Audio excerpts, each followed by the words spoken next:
এক আল্লাহর বান্দার স্বর্ণ রূপের ভান্ডারের কোনো কমতি নাই। অনেক স্বর্ণ, আল্লাহর বান্দার অনেক রৌপ্য। এই বান্দা স্বর্ণগুলোকে রৌপ্যগুলোকে দেখাশোনা করার জন্য একজন প্রহরী তার রুমের মধ্যে নিয়োজিত করলেন। সপ্তাহখানেক পর পর আল্লাহর বান্দা ওই রুমের মধ্যে যায়, ওই স্বর্ণ রৌপ্যগুলা দেখে দেখে মনটাকে প্রশান্ত করে। ওই রুমের হালাত এই বান্দা এমন করে ফেলেছে, বলে রুমে যদি কেউ প্রবেশ করে, ভিতর দিয়া যদি কোনোভাবে তালা লেগে যায়, তাহলে কেউ এই দরওয়াজা ভাঙতেও পারবে না, এই তালা কেউ খুলতেও পারবে না। ওই আল্লাহর বান্দা যার স্বর্ণ রৌপ্যের কোনো কমতি নাই, এই বান্দা একদিন সপ্তাহখানেক পরে রুমের মধ্যে যখন প্রবেশ করেছে, আল্লাহর বান্দা রুমের মধ্যে প্রবেশ করার পরে ভিতর দিয়ে যে তালা মারলে আর তালা খুলতে পারে না, হঠাৎ করে ভিতরের মধ্যেই তালা হঠাৎ করে লেগে গেছে। এখন আল্লাহর বান্দা একদিন, 2 দিন, 3 দিন যখন চলে যায়, ক্ষুধার যন্ত্রণা, স্বর্ণের দিকে তাকায়। স্বর্ণ তো বান্দাকে ক্ষুধার জ্বালা মিটাতে পারবে না, এই বান্দার রূপ, এই বান্দার ক্ষুধার যন্ত্রণা মিটাতে পারবে না। এই বান্দা শুধু স্বর্ণের দিকে তাকায় আর চিন্তা করে কোত্থেকে আমার খানা আসবে, আমি আমার ক্ষুধার জ্বালা কেমনে মিটাতে পারবো। এই চিন্তা নিয়া স্বর্ণ রূপের উপরে বান্দা বসে যায়। তা নবী জানায়া দেন, এই বান্দার এতইটা স্বর্ণরূপ্য দরওয়াজাও খুলতে পারে নাই, স্বর্ণরূপ্য এই বান্দার ক্ষুধার যন্ত্রণা মিটাতেও পারে নাই। এক পর্যায়ে আল্লাহর বান্দা এখানেই ধুকে ধুকে ক্ষুধার যন্ত্রণায় মারা যায়। কি বুঝাতে চাইলেন? দুনিয়াতে মানুষগুলো তো মনে করে আমার রিজিক যদি পরিপূর্ণ বৃদ্ধি করে দেয়, আমি যদি পরিপূর্ণ ধনী হয়ে যাই, আমি যদি অনেক বড় টাকাওয়ালা হয়ে যাই, আমি যদি সম্পদওয়ালা হয়ে যাই, আমার টাকা আমাকে সুখ দিতে পারবে। বলে না না, তোমার ধন সম্পদ তোমাকে সুখী করতে পারবে না, তোমার টাকা পয়সা তোমাকে সুখী করতে পারবে না। যদি সুখী হতে চাও, এর বান্দা অল্পতেই তুষ্ট থাকা লাগবে। আমার নবী অপরে হাদিসের মাধ্যমে আবু হুরায়রার মাধ্যমে জানা দেয়, নবী আমার আবু হুরায়রাকে উদ্দেশ্য করে গোটা উম্মাহকে জানা দেয়, হে আবু হুরায়রা, আমার উম্মতকে জানা দাও ও আরদু বিমা কাসামাল্লাহু লাক তাকুন আগনান নাস। আমার উম্মতের মধ্য থেকে যদি কোনো উম্মত দুনিয়াতে সব মানুষের চাইতে যদি সবচেয়ে বড় ধনী যদি আমার উম্মত হতে চায়, তাহলে সে যেন দুনিয়াতে 2টা কাজ বেশি বেশি করে। কয়টা? জোরে বলেন। দুনিয়াতে যদি ধনী হতে চায়, তাহলে দুনিয়াতে 2টা কাজ বেশি বেশি করবে। 1 নাম্বার, অল্পতে আমার এই উম্মতটা তুষ্ট থাকবে, আল্লাহ যা দিয়েছেন আলহামদুলিল্লাহ বলে বলে বান্দা মেনে নিবে। 2 নাম্বার, তকদিরের মধ্যে আল্লাহ যা রেখেছেন, তকদিরের ভালো মন্দের উপরে বিশ্বাস স্থাপন করে করে করে বান্দা চলবে। যদি চলতে পারে, আল্লাহ বান্দাকে একদিন না একদিন দুনিয়ার সব মানুষের চাইতে অনেক বড় ধনী বান্দাকে বানায়া দিবে। এজন্য আল্লাহর কাছে ধন দৌলত চাওয়ার কোনো প্রয়োজন নাই। দুনিয়াতে সমাজে তাকায়া দেখো, কত আল্লাহর গোলাম মনে মনে চিন্তা করে, ওই লোকটাকে এত টাকা আল্লাহ দেয়, তাকে শুধু ধনী বানায়, তাকে শুধু সম্মানী বানায়, তাকে শুধু মর্যাদার আসনে আল্লাহ আসীন করে দেয়, আমাকে টাকাও দেয় না, আমাকে সম্মান দেয় না, আমাকে মর্যাদা দেয় না। আল্লাহ কি আমাকে দেখে না? তাকেই শুধু দেখে। এরকম নাফরমানি কথা বলে, কি বলেন? আছে না নাই? অভাবে তাড়নায় পড়ে পড়ে শুধুমাত্র অমুকে পাইল, অমুকে খেলো, অমুকে মর্যাদাবান হয়ে গেল, অমুকে সম্মানী হয়ে গেল, আমি পাইলাম না, আমাকে আল্লাহ দেয় না, সম্মান দেয় না, মর্যাদা দেয় না। এরে বান্দা, না না, আল্লাহর কাছে হায় হতাশ করলেই তো আল্লাহ দিবে না, বরং আল্লাহ যা নেয়ামত দান করেছেন আমার মালিকের কাছে বলা লাগবে, ও আল্লাহ তুমি আমাকে যতটুকু সুস্থ রেখেছো আলহামদুলিল্লাহ। ও আল্লাহ তুমি আমাকে যা ধন দৌলত দিয়েছো আলহামদুলিল্লাহ। ও আল্লাহ তুমি আমাকে যেই যৌবনকালের সময়টা দিয়েছো তা পেয়ে আমি আলহামদুলিল্লাহ। এই বান্দা যদি এই নিয়ামতগুলো পাওয়ার পরে কদর করতে পারে, ধন দৌলত পাওয়ার পর যদি বান্দা শুকর আদায় করতে পারে, 3 নাম্বার যদি বান্দা উপযুক্ত খাতে তার নিয়ামতগুলো ব্যয় করতে পারে, আল্লাহ বলেন লাইন শাকারতুম লাযিদান্নাকুম ওয়া লাইন কাফারতুম ইন্না আযাবি লাশাদীদ।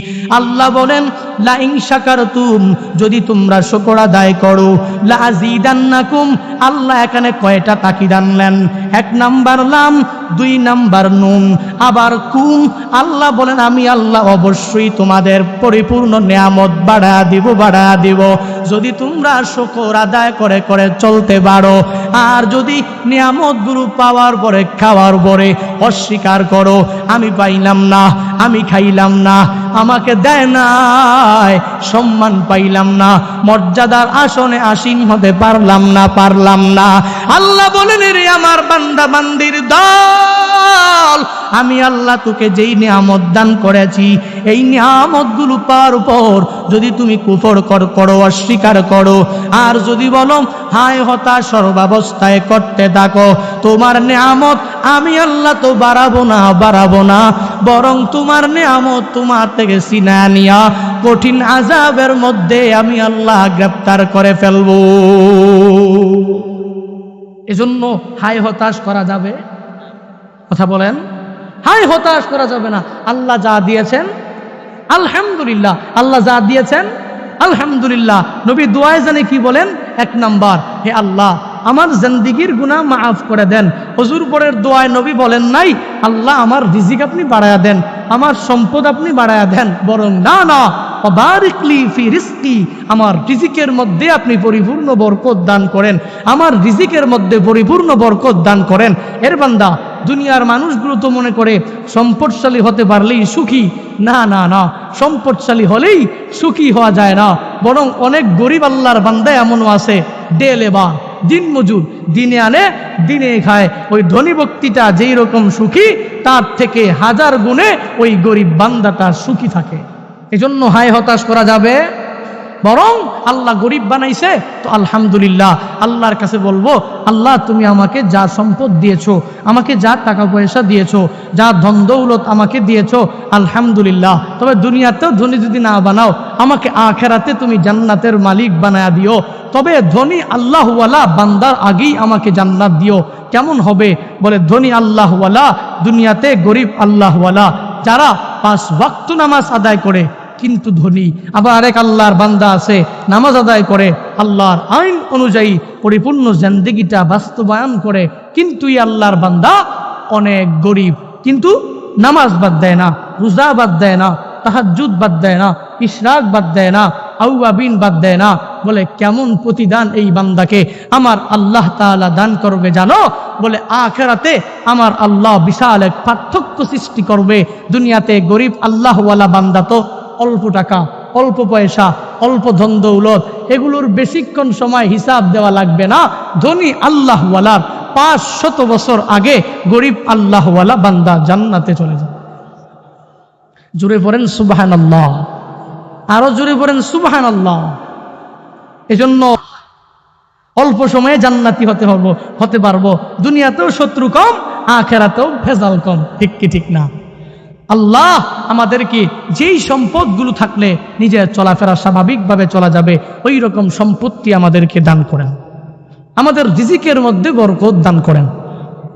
রহমাতুল লিল আলামিন জানায়া দেয় তাহলে 1 নাম্বার হলো, বলে দুনিয়াতে যদি আমার কোনো মুমিন উম্মতটা দুনিয়াতে পরিপূর্ণ সৌভাগ্যবান হতে চায় তাহলে 1 নাম্বারে যেটা লাগবে সেটা হলো তার জন্য একটা সুপরিসর বাড়ি। এর বান্দা নবী উম্মতদেরকে শিক্ষা দেয়া যায়, নবী উম্মতদেরকে নিজে দোয়া পড়ে শিক্ষা দেয়। যদি আমার বানানো লাগতো তাহলে আমার জন্য অনেক কষ্টকর হয়ে যেত। এজন্য নবী অজুর পরে গোটা উম্মতদেরকে শিক্ষা দিয়া গেলেন, এরে বান্দা 2 নাম্বার সৌভাগ্যের আলামত হলো ওয়াল জারুস সালেহ।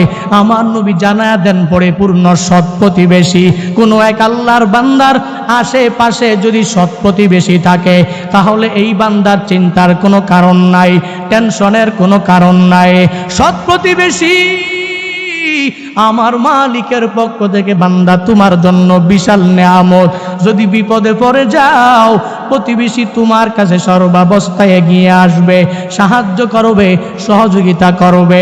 বলে প্রতিবেশী কেমন রহমত, কেমন রহমত বান্দা জেনে নাও। এক আল্লাহর বান্দা বিশাল বড় এক মুহাদ্দিস, অনেক বড় মুহাদ্দিস, উপনাম হলো বান্দার আবু হামজা। মানুষ তাকে শুকরি শুকরি বলে বলে বলে ডাকে। তকি উসমানী দামাত বারকাতুহুম তার ইসলাহি খুতবাতের মধ্যে উল্লেখ করেন, তিনি লিখেন এই আল্লাহর বান্দা মুহাদ্দিস যার উপনাম হলো আবু হামজা, মানুষ তাকে ডাকে শুকরি বলে। শুকরি মানে কি? বলে এই বান্দার মুখ দিয়ে যেই কথাই বের করে মনে হয় মধু বের হয়। এই বান্দার কথাগুলা অনেক মিষ্টি হয়। দুনিয়ার মানুষ এই বান্দার সাথে যখন কথা বলে তখন কথা বলে আনন্দ পায়, কথা বলে এই বান্দা মজা পায়। এজন্য মানুষগুলো তাকে উপাধি দিয়া দেয় শুকরি, কিন্তু উপনাম হলো আবু হামজা। আল্লাহর বান্দা একদিন এমন কিছু টাকা পয়সা তার প্রয়োজন পড়ে গেল, টাকা পয়সা লাগবে, একটা কাজ করবে, টাকা পয়সা তার কাছে নাই। তার শেষ সম্বল আল্লাহর বান্দার একটা শুধুমাত্র বাড়ি আছে, আর কোনো কিছু নাই। এই বাড়ি ছাড়া তার আর কোনো কিচ্ছু নাই। চিন্তা ভাবনা করেন, আমার এই বাড়ি বিক্রি করা ছাড়া টাকা পয়সা জোগাড় করতে আমি পারবো না। আল্লাহর বান্দা আবু হামজা এই প্ল্যান প্রোগ্রাম নিয়ে বাড়িটাকে বিক্রি করে দেওয়ার জন্য যখন ক্রেতাদেরকে ডাইকা ডাইকা তার কাছে আনে, ক্রেতাদেরকে বলে দাম দর করে আমার বাড়িটা তোমরা নিয়ে যাও। যদি নিয়ে যাও যেই টাকা পয়সা আমাকে দিবা, আমি অন্য জায়গায় গিয়ে আর একটা বাড়ি নির্মাণ করব। আর কিছু টাকা পয়সা দিয়া আমি ঠিক মতন ভাবে আমার ওই প্রয়োজনটা মিটাতে পারবো। আল্লাহর বান্দা ক্রেতার সঙ্গে পরিপূর্ণ চুক্তিবদ্ধ হয়ে যায়। ওদিকে তার প্রতিবেশীর লোকেরা যখন শুনতে পায় আবু হামজা যার মুখ দিয়ে মনে হয় মধু বের হয়, কথা বলে মনে হয় মধু বের হয়, এই আল্লাহর বান্দা নাকি এই এলাকা ছেড়ে অন্য এলাকায় বাড়ি করবে, এই এলাকা সিঁড়ি অন্য এলাকায় চলে যাবে। প্রতিবেশীরা এসেছে আবু হামজার কাছে এসে বলে, ভাই ও আবু হামজা, আপনাকে আমরা শুকরি শুকরি বলে ডাকি, কেন আপনি এই বাড়ি ছেড়ে এই এলাকা ছেড়ে অন্য এলাকায় চলে যাবেন? আপনার কি প্রয়োজন আমাকে বললে আমরা পরিপূর্ণ বিটাতে পারবো। শুকরিয়া আল্লাহর বান্দা উপনাম যার আবু হামজা প্রতিবেশীদেরকে ডাইকা বলে, আমার কিছু টাকা পয়সার দরকার, যেই টাকা পয়সা হলে আমি আমার এক প্রয়োজনটা মিটাতে পারবো, কিন্তু আমার এই বাড়ি ছাড়া তো আর কোনো বাড়ি নাই, এই বাড়িটা বিক্রি করব, তারপরে বাড়িটা বিক্রি করে প্রয়োজনও মিটাবো, অন্য এলাকায় গিয়ে ছোট্ট পরিসরে একটা বাড়ি করে থাকবো। প্রতিবেশীরা ডাক দিয়া বলেন, আবু হামজা না, তোমরা আমার সৎ প্রতিবেশী, আপনি পরিপূর্ণভাবে আপনার সাথে যখন আমরা এই কথা বললে আমাদের অনেক ভালো লাগে, আপনি এলাকা ছেড়ে যাবেন না। আমরা প্রতিবেশীরা সবাই মিলে আপনাকে যেই প্রয়োজন মেটানোর টাকা, এই সব টাকা পয়সাগুলা আমরা প্রয়োজনে পরিপূর্ণ মিটা দিব, তবুও আমাদের এলাকা ছেড়ে যাবেন না। আপনি আমাদের সৎ প্রতিবেশী, আপনি থাকলে আমাদের অনেক ভালো লাগবে। এজন্য বান্দা আমার নবীও তো এজন্যই তো জানায়া দিলেন সৎ প্রতিবেশী তো একটা বান্দার জন্য সৌভাগ্যবান হওয়ার আলামত। বান্দার আশেপাশে যদি কোনো বান্দা সৎ হয়ে যায়, তাহলে চোর যখন চুরি করতে আসবে, ডাকাত যখন ডাকাতি করতে আসবে, সন্ত্রাস যখন সন্ত্রাসী করতে আসবে, এই বান্দা ডাক দিতে দেরি, প্রতিবেশীরা সবাই মিলে সাহায্য করতে সবাই এগিয়ে চলে আসবে। এরে আল্লাহর বান্দা, এজন্য নবী সৌভাগ্যবান হওয়ার আলামত হিসাবে শিক্ষা দিয়া গেলেন। এরে আমার উম্মতের দল, তোমরা যেখানেই বাড়ি করো বা ঘর করো বা আশেপাশে সৎ প্রতিবেশী বানায় আনিবা, সৎ প্রতিবেশী দেখে দেখে ওখানেই বাড়ি করবা, তাহলেই পরিপূর্ণভাবে সৌভাগ্যবান হয়ে যেতে পারবা। এর বান্দা, দুনিয়াতে তো সৎ প্রতিবেশী পাওয়া বড়ই টাফ। মনে করেন আমি নামাজ পড়ি, রোজা রাখি, নেক আমল করে, আমাকে কে আটকাবে? এই বান্দা প্রতিবেশীর সাথে ভালো আচরণ করে না, দেখলেই কেন যেন নিজের ধন দৌলত বলা হওয়ার কারণে কেমন যেন উল্টু চোখে চোখ আর করে তাকায়। প্রতিবেশী গরিব, সালাম দেয়, সালামের জবাব নেয় না, অথচ বান্দা তো জানে না প্রতিবেশীর হক বান্দা যদি আদায় না করে তাহলে তার আমল তাকে জান্নাত পর্যন্ত নিয়ে যেতে পারবে না। এক আল্লাহর বান্দা নবীর সাহাবী আমার নবীর কাছে এসে জিজ্ঞাসা করে, ও পয়গম্বর আমার, এক আল্লাহর বান্দি মহিলা সারা রাত ভর এই মহিলা নামাজ পড়ে, দিনভর এই মহিলা রোজা রাখে, এই মহিলা তাহাজ্জুদ বাদ দেয় না, রোজা বাদ দেয় না, কোনো নেক আমল বাদ দেয় না। ও নবী আমার, জানা দেন এই মহিলা জান্নাতি নাকি জাহান্নামী?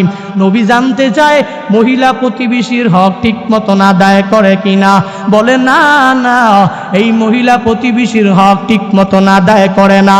আমার নবী বলেন, তাহলে শুনে নাও, এই মহিলা রাতভর নামাজ পড়তে পারে, দিনভর রোজা রাখতে পারে, এই মহিলা নেক আমল করতে পারে, কিন্তু মহিলার নেক আমল মহিলাকে জান্নাত পর্যন্ত পৌঁছাতে পারবে না। আবার সাহাবায়ে কেরাম আমার নবীর কাছে জানতে চায়, ও পয়গম্বর, আরেকটা মহিলার ব্যাপারে জানতে চাই, যেই মহিলা শুধুমাত্র কেবলমাত্র ফরজগুলো আদায় করে, ওয়াজিবাত সুন্নতে মুআক্কাদাগুলো বড় জোড়া আদায় করে, কিন্তু এই মহিলা প্রতিবেশীর সাথে তার আচরণ অনেক ভালো, প্রতিবেশীর সাথে সে অনেক ভালো আচরণ করে, চলাফেরা করে। ও নবী আমার, মহিলা জান্নাতে যাবে নাকি জাহান্নামে যাবে? আমার নবী জানা দেয়, সাহাবায়ে কেরাম শুনে নাও, শুনে নাও, শুনে নাও, এই মহিলা নামাজ যদিও কম পড়ে, তবে এটা হাক্কুল ইবাদ নাম, এটা হাক্কুল্লাহ, আল্লাহর হক। আল্লাহ মহিলাকে মাফ করলেও করতে পারে, মাফ করে জান্নাতের মধ্যে প্রবেশ করায়া দিতে পারে, কিন্তু এই মহিলা প্রতিবেশীর সাথে তার আচরণের মাত্রা অনেক ভালো। শুনে নাও, এই মহিলা তার নেক আমলের মাধ্যমে প্রতিবেশীর হক ঠিক মতন আদায় করার কারণে এই মহিলা পরিপূর্ণ জান্নাতের অধিপতি হয়ে যাবে। আরো জোরে সুবহানাল্লাহ। এরে বান্দা, কি বোঝা যায়? বলে প্রতিবেশীর হক যদি ঠিক মতন আদায় আমি করতে পারি, তাহলে আমার নেক আমল আমাকে জান্নাতে পৌঁছাতে পারবে। যদি আদায় করতে না পারি, তাহলে আমার নেক আমল আমাকে জান্নাতে পৌঁছাতে পারবে না। এজন্য সৎ প্রতিবেশী আমি নিজেও হয়ে যাওয়া লাগবে, আশেপাশের প্রতিবেশীগুলোকে নিজেও পরিপূর্ণভাবে সৎ বানানো লাগবে। সবাই যখন সৎ হয়ে যাবে, তাহলে এই সমাজের মধ্যে চুর থাকবে না। আমরা সৌভাগ্যবান জাতি হতে পারবো, সৌভাগ্যবান মুমিনে কামেল হতে পারবো। 3 নম্বরে তো আমার নবী পরিপূর্ণভাবে জানা দিলেন, যদি আমার মুমিনে কামেল কোন উম্মত দুনিয়াতে যদি সৌভাগ্যবান হতে চায়, তাহলে লাগবে আলমার কাবুল হানি। আমার উম্মতের জন্য লাগবে চলার জন্য একটা বাহন।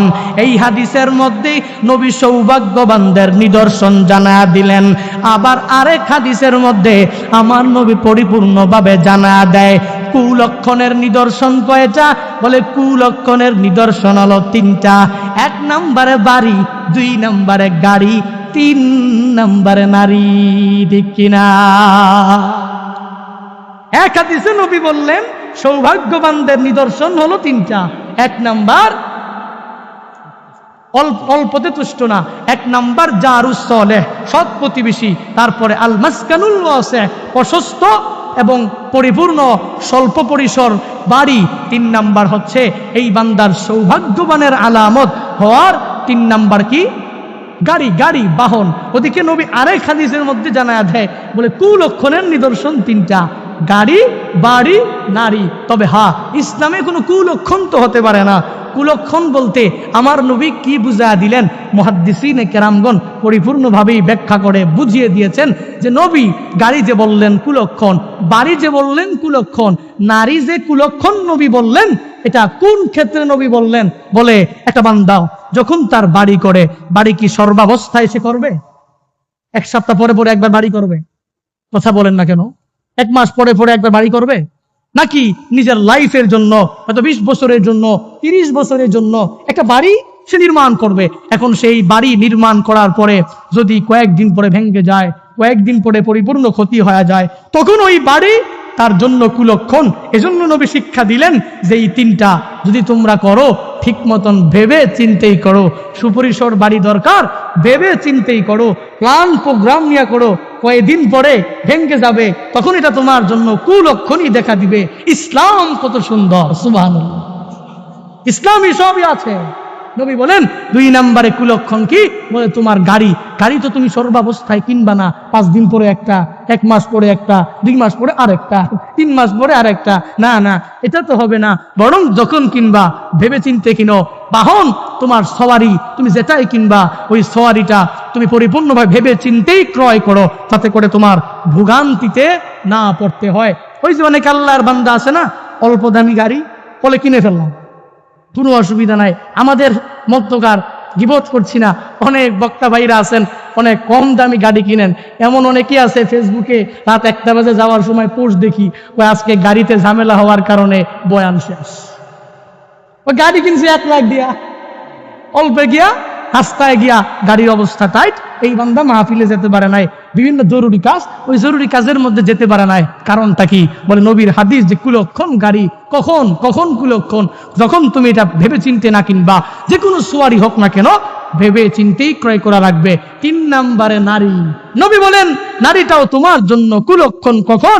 যদি এক আল্লাহর বান্দার কপালে এক নারী পড়ে যায়, যেই নারী দাজ্জাল, যেই নারী দাড়ি দেখতে পারে না, যেই নারী নামাজ পড়ে না, যেই নারী রোজা রাখে না, যেই নারী নেক আমল করে না, সারা জীবন এই নারীকে নিয়ে তুমি ঘর সংসার করতেছো, কিন্তু এই নারীর কারণে তুমি উঠছো যতটুকু, নামছো আবার ততটুকু। আছে না নাই প্রমাণ? আছে না নাই? ওদিন যাব কক্সবাজার, বা ইয়ারে কক্সবাজার, সাথে আমার সালমান ফার্সি রহমত বরকাতুহুম, অনেকেই চিনেন, ভালো বয়ান করেন, বিভিন্ন বিষয় ভিত্তিক বয়ান। তো একসাথে যাব, একসাথেই আমাদের টেকনাফ প্রোগ্রাম। যাচ্ছি, আমাকে এক পর্যায়ে বলতেছে তুমি বিবাহ করছো কিনা? আমি তো বললাম না, আমি তো আনমেরিড, আমি এখনো বিবাহ করি নাই। তো তাহলে যেহেতু বিবাহ করো নাই, তোমাকে আমি একটু টাকা ছাড়া বয়ান করি। কি ছাড়া? টাকা ছাড়া। টাকা ছাড়া মানি ছাড়া বয়ান করি, উইদাউট মানি বয়ান। এখন টাকা ছাড়া যখন বয়ান করতেছি, কি বয়ান? দেখো আমি তোমার বিমানের মধ্যেই এই বুঝাই, তুমি তোমার লাইফে অনেক কিছু করে, ত্যাগ করে, পড়াশোনা করে এই যে এতটুকু পর্যন্ত ধরো উঠেছো। হ্যাঁ, তোমার এখন উঠার পরে তুমি যখন নিকাহ করবা, যখন বিবাহ করবা, যখন ম্যারিড হয়ে যাবা, যদি কোনো ভালো নারী তোমার কপালে জুটে, এই জায়গা থেকে বিমানের উপর পর্যন্ত তোমাকে উঠায় দিবে ওই নারী।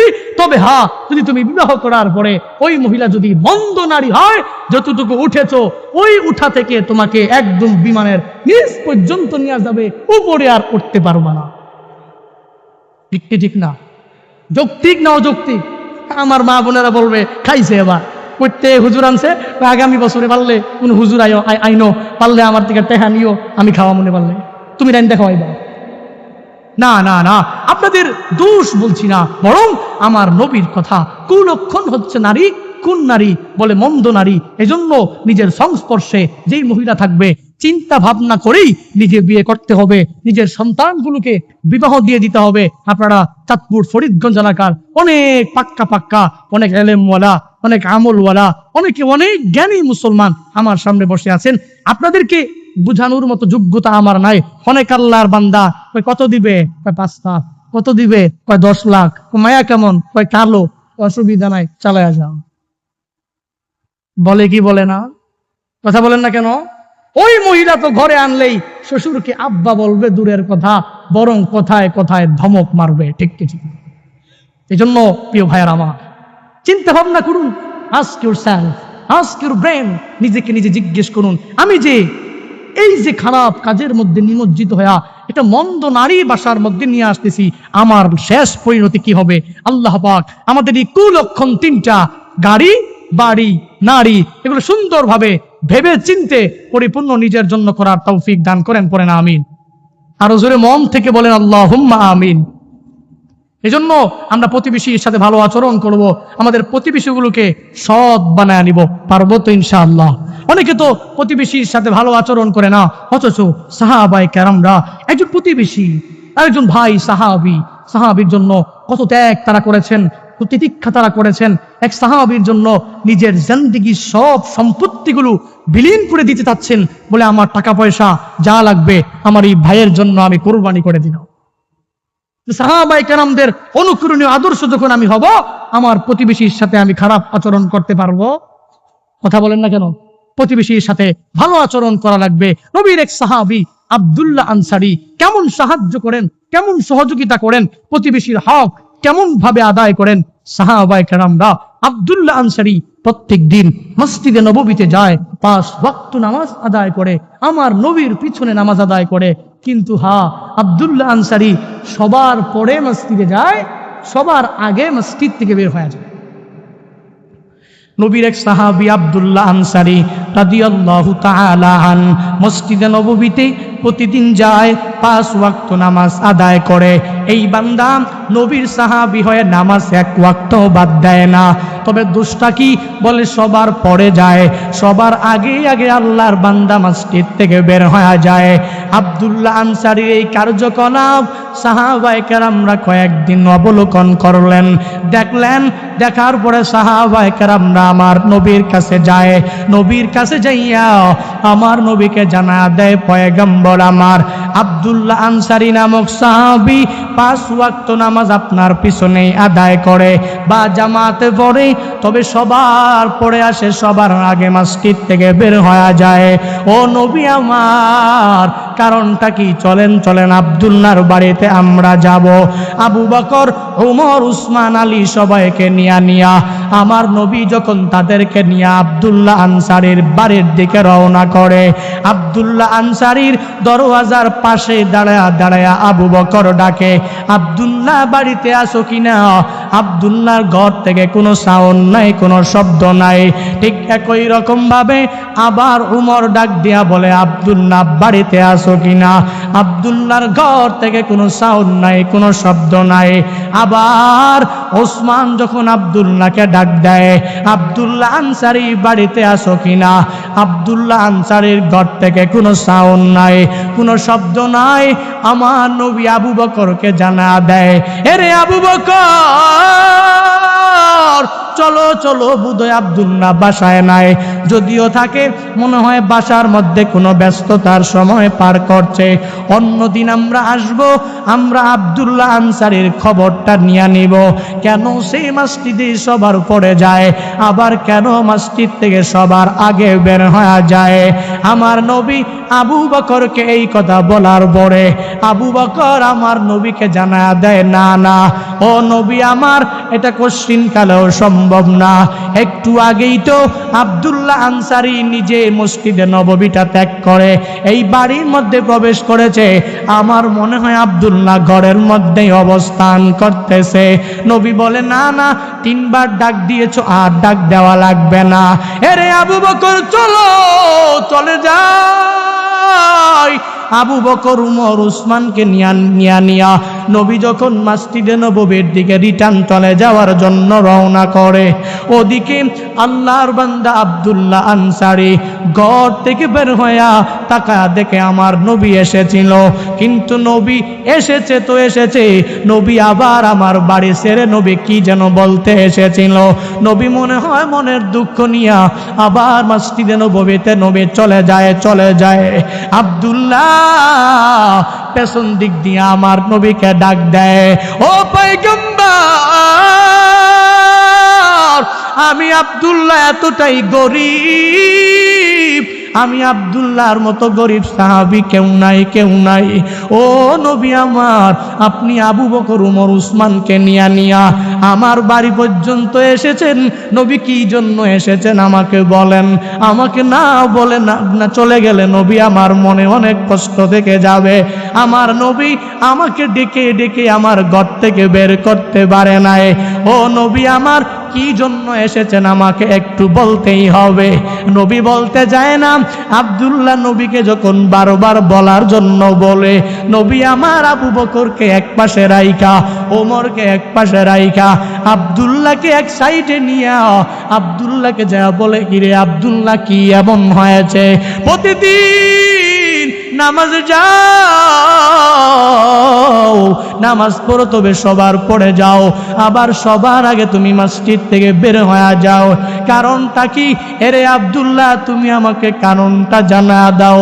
এই কথা বলার উপর আব্দুল্লাহর চোখ দিয়ে টপ টপ করে পানিটা ছেড়ে দিয়া আমার নবীকে ডাক দিয়া বলে, পয়গম্বর আমার, আমি আব্দুল্লাহ এতটাই গরিব নবী আমার, আমার ঘরের মধ্যে শুধুমাত্র কেবলমাত্র একটাই জামা, যেই জামাটা আমি নিজেও পরিধান করি, আমার স্ত্রীটাকেও একই জামা আমি পরিধান করাই।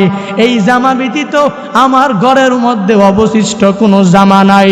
এই জামা পরিধান করে আমি মসজিদে নববীতে যাওয়ার পরে মনে বড় চিন্তা, ইবাদতের সময় যদি ফুরায়া যায়, নামাজের ওয়াক্ত যদি শেষ হয়ে যায়, তাহলে আমার স্ত্রীটা নামাজ পড়তে পারবে না। আমি দৌড়াইয়া দৌড়াইয়া মসজিদ থেকে আমি আব্দুল্লাহ বাড়িতে এসে এসে আমার স্ত্রীটাকে কাপড়টা দেই, সে এটা পরিধান করে করে নবী নামাজ পড়ে আমার নবী আব্দুল্লাহর এই কথা শোনার পরে নবীর কান্না সহ্য করে ধরে রাখতে পারে নাই।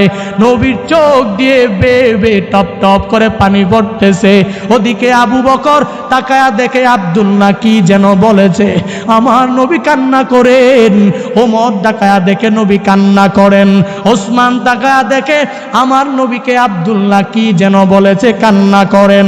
নবীকে এক পাশে রাখিয়া আবু বকর, উমর, উসমান যখন আব্দুল্লাহর কাছে যায়, যায়া বলে, রে আব্দুল্লাহ, কি এমন আমার নবীর কাছে তুমি বলেছো যেই কথা শোনার পরে আমার নবী তোমার এই কথা শুনে কান্না করে দিয়েছে, চোখের পানি ছেড়ে দিয়েছে। আব্দুল্লাহ বলো, নবীকে কি কষ্ট দিয়েছো? আব্দুল্লাহ চোখের পানি ছেড়ে ছেড়ে আবু বকরকে জানা দেয়, না না না, আমি আব্দুল্লাহ তো কোনো কষ্ট দেই নাই, নবীকে কিছুই বলি নাই। শুধু নবী আমাকে জিজ্ঞাসা করেছেন কেন আমি একটা জামা পরিধান করে করে যাই, আবার কেন আমি এই জামা পরিধান করে করে আবার কেন মসজিদ থেকে দ্রুত গতিতে বের হয়ে যায়। আমি নবীকে বলেছি, নবী আমার শুধুমাত্র একটাই জামা, এই জামা পরিধান করার পর আমার দেরি করা কোনোভাবেই সম্ভব হয় না। এই কথা বলার পরে আবু বকর জানতে চায়, নিজের মধ্যেই কৌতূহল জাগে, কেমনে কি একটা জামা পরিধান করে কেমনে তুমিও নামাজ পড়ো, কেমনে তোমার স্ত্রীটাও এই জামা পরিধান করে নামাজ পড়ে। আব্দুল্লাহ আবু বকরকে ডাক দিয়া বলে, ভাই শুনে নাও, আমি আমার ঘরের মধ্যে একটা গর্ত করেছি, এই গর্তের মধ্যে আমি আমার স্ত্রীটাকে উলঙ্গ করে প্রবেশ করা দিই, তারপরে আমি ওই জামাটা পরিধান করে মসজিদে নববীতে যাই। আবার নামাজ যখন শেষ হয়ে যায়, আমি আবার চলে আসি ঘরের মধ্যে, আসিয়া ওই গর্তের মধ্যে আমি নিজে উলঙ্গ হয়ে প্রবেশ করি। তারপরে আমার স্ত্রীটাকে আমি একটা জামা আমি নিজে পরিধান করাই, আমার স্ত্রী নামাজ পড়ে। তবু আমি আব্দুল্লাহ আনসারী নবীর মহাব্বত ছেড়ে নিজের ঘরের মধ্যে নামাজ আদায় করতে পারি না। আবু বকর, ওমর, উসমান শুনে শুনে বুঝে ফেলেছে আমার নবী কেন কান্না করেন, নবীর চোখ দিয়ে কেন টপ টপ করে পানি পড়ে। আবু বকর, ওমর, উসমান দৌড়ায় আমার নবীর কাছে যায়, বলে, ও নবী আমার, আপনি কেন কান্না করেন আমি বুঝতে পেরেছি। নবী আপনি কান্না করবেন না, আপনার কান্না তো আমি আবু বকর সহ্য করার কোনো ক্ষমতা নাই। ও নবী আমার, 39 জন যেদিন মুসলমান হয়ে গেল, আপনার হাতে কালিমা পড়ে পড়ে আমি আবু বকর মুসলমান হয়ে গেলাম। 39 জন মুসলমান হওয়ার পরে আমি আবু বকর চেয়েছিলাম বাইতুল্লাহর সামনে দাঁড়ায় আমি খুতবা পাঠ করব, কালিমার দাওয়াত দিব। নবী আপনি চান নাই, তবুও আমি গিয়েছিলাম প্রকাশ্যে ইসলামটাকে প্রচার করার পরে। আমি আবু বকরের কি হালাত নবী করেছিল আপনি জানেন। আপনার চেহারা মুবারক দেখে দেখে আপনাকে আমি ফিরা দিতে পারি নাই। নবী আমার জীবনের সব নেক আমল সব সম্পদ আমি আপনার ভালোবাসায় ব্যয় করে দিতে পারে। নবী কাঁদবেন না আমাকে বলেন, নবী বলে না, কান্নাও বন্ধ করে না। ওমর যখন নবীকে বলে নবী আপনার গরদান নেওয়ার জন্য, যখন আমি উমর আপনার গরদান নেওয়ার জন্য দৌড়ায় এসেছিলাম, ও পয়গম্বর আপনার চেহারা মুবারক দেখে দেখে আমি ওমর দিতে পারি নাই, বরং আপনার হাতে কালিমা পড়ে পড়ে আমি মুসলমান হয়ে গিয়েছি। ঠিক একই রকম ভাবে উসমান যখন আমার নবীর কাছে বলতে চায়, এই কথা বলার পরে আমার নবী একটু দূরেই তাকায়া দেখে আমার আব্দুল্লাহ আনসারীর বাড়ির পাশে 2টা সন্তানকে খেজুরের গাছে বেঁধে রেখে দিয়েছে। নবী আমার ওখানে যায় সন্তানগুলোর কাছে জানতে চায় এই সন্তান তোমরা কারা। বাচ্চাগুলোর কাছে যখন নবী জানতে চায়, বাচ্চাগুলো আমার নবীকে জানা দেয়, নবী আমরা 2 জন আব্দুল্লাহ আনসারীর 2 সন্তান, তোমাদেরকে বেঁধে রেখেছে কেন? বলে নবী আমাদের বাড়ির পাশে ইহুদির বাড়ির কোনায় একটা খেজুর গাছ, ওই খেজুরগুলো আমাদের বাড়ির মধ্যেই পড়ে। আমরা এই খেজুরগুলো যখন টুকায়া খাইতে যাই, আমার বাবা এমন মোহাব্বত এবং ভালোবাসা আপনাকে করে, আর মৃত্যুর ভয় নিয়ে আমাদের বাবা আমাদেরকে খেজুর খাইতে দেয় না, বরং বলে এই খেজুর খেয়ে খেয়ে যদি তোমরা নামাজ পড়ো, রোজা রাখো, আর আমি বাবার জন্য দোয়া করো। ইহুদির গাছের খেজুর তোমরা খেয়ে দোয়া করলে দোয়া কবুল হবে না। এজন্য আমরা তো ক্ষুধার যন্ত্রণা সহ্য করতে পারি না। ও নবী আপনি তো জানেন আমার বাবা গরিব, আমাদের 2 জন, আমার বাবা আমার একটা মাত্রই জামা, আপনি এটাও জানেন। এজন্য আমাদের বাবা আমাদেরকে খেজুর গাছে বেঁধে রেখেছে। নবী আমার সাহাবায়ে কেরামকে বলে, কে আছো এমন এই খেজুর গাছটা ক্রয় করে দিতে পারবা? ওসমানের কথা শোনার পরে, ওসমানের মতো গণিত কেউ নাই, ধনীও কেউ নাই, ওসমান গণি দুনিয়া ইহুদির বাড়িতে যায়। ইহুদির বাড়ির সামনে দাঁড়ায় ডাক দেয়, ইহুদি বাড়িতে আসো কিনা? বলে কে? বলে আমি উসমান। বলে কেন এসেছো? তোমার মতো ধনী তো আমার বাড়িতে আসার কথা না। উসমান বলে একটু বাহির হও, তোমার সাথে একটা মুআমালা করতে হবে। ওই ইহুদি যখন থেকে বের হয়া উসমান রাদিয়াল্লাহু আনহুর সামনে যখন চলে আসে, উসমানকে ডাক দিয়া বলে, কেন এসেছো, কি জন্য এসেছো আমাকে বলো। বলে এই গাছ কার? বলে আমার গাছ। বলে এই গাছটা তুমি আমার কাছে বিক্রি করতে পারবা কিনা? বলে আমার তো বুঝে আসে না, তোমার তো এই মদিনার মধ্যে তোমার তো খেজুরের বাগানের কোনো কমতি নাই, হাজার হাজার খেজুর বাগান তোমার, কেন তুমি এই খেজুরের গাছটা ক্রয় করতে আমার কাছে এসেছো? বলে তোমার বুঝে আসলে আসুক, না আসলে নাই, তুমি বলো বিক্রি করবা কিনা। এবার ইহুদি বলে পাইছি সুযোগ, একটার বদৌলতে আরো কয়েকটাই চেয়ে নেব, একটার বদৌলতে নিজের জিন্দেগিতে পরিপূর্ণ ধনী হওয়ার জন্য যথেষ্ট সম্পদ নিয়ে নিব।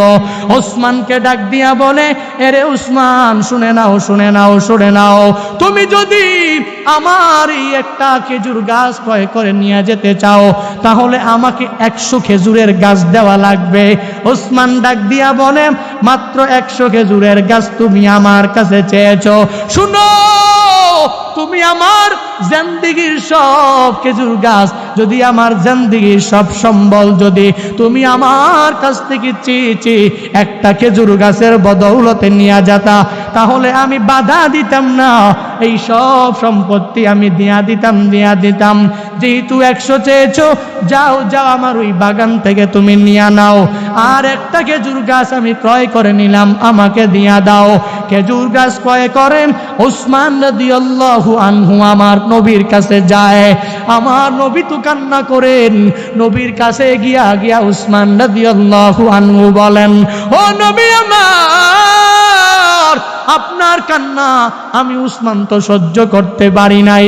নবী, আপনার এই আব্দুল্লাহ আনসারী আপনার সাহাবীর জন্য আমি এই খেজুরের গাছটা ক্রয় করে নিয়ে এসেছি, নবী আপনাকে দিয়া দিলাম।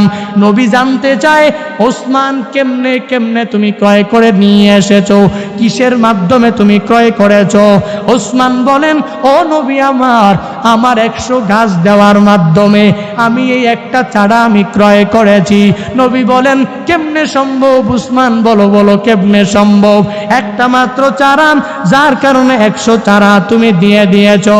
ওসমান ডাক দিয়া বলে, নবী আমার শুনেন, আমার অন্তরের মধ্যে আপনার নবীর মোহাব্বত ভালোবাসা অনেকই আছে, শুধু না 100 চারা না, 200 চারা না। ও নবী আমার, আমি আপনাকে পরিপূর্ণ এই কথা বলতে পারি, আমার জিন্দেগীর সব সম্পত্তির মাধ্যমেও যদি এই খেজুর গাছটা আমার এক প্রতিবেশী ভাইয়ের জন্য আমার ক্রয় করে দেওয়া লাগতো, আপনার নবীর ভালোবাসা অন্তরের মধ্যে নিয়া আমার আরেক ভাইকে সাহায্য সহযোগিতা করার জন্য আমি উসমানের নিজের জিন্দেগীর সব সম্বল ব্যয় করে দিতাম।